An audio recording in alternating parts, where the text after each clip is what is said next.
এগুলো থেকে আমাদের দূরে থাকতে হবে, সিদ্ধান্ত নিতে হবে যারা বাস্তব ভিত্তিক এই সুন্দর একটি সমাজ কোরআন হাদিস দিয়ে চালাতে চাই তাদের সাথে আমাদের সুন্দর সুসম্পর্ক গড়ে তুলতে হবে।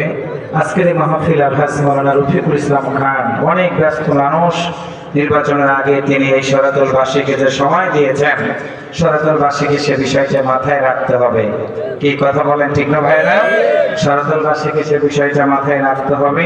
তিনি অনেক কষ্ট করে আপনাদের মাঝে সময় দিয়েছেন, আপনারা যেন তাকে সেভাবেই সম্মানিত করতে পারেন যদি, তাহলে আমরা ভাববো যে না আপনারাও তাকে বেশি ভালোবাসেন।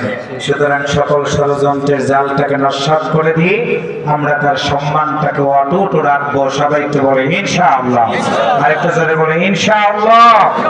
ওনাদের মতো মানুষ পার্লামেন্ট মেম্বার হলে নামাজের বিধান পার্লামেন্টে কায়েম করার জন্য বিল নিয়ে আসবেন। সেই বিল যদি পাস হয়ে যায়, রাকিবুল ইসলামকে আর দাওয়াত দিয়ে এসে নামাজের ওয়াজ শুনতে হবে না, পর্দার ওয়াজ শুনতে হবে না। রাষ্ট্রীয়ভাবেই যখন পর্দার বিধান কায়েম হয়ে যাবে, মেয়েরা সুন্দর করে পর্দার বিধান মেনে চলবে, তারা তাদের সতীত্ব নিয়ে ঘরে ফিরে চলে আসবে, তাদের দিকে কেউ তাকাবে না। নামাজি মানুষ যখন নামাজ পড়া শিখবে, দেখবেন তাদের আর কোনো সময় কেউ ক্ষতি করতে পারবে না। আসুন আল্লাহ তাআলার জমিনে দিন কায়েমের আন্দোলনে আমরা শরীক থাকবো। সবাই একসাথে বলে ইনশাআল্লাহ, সবাই বলি আস্তাগফিরুল্লাহ।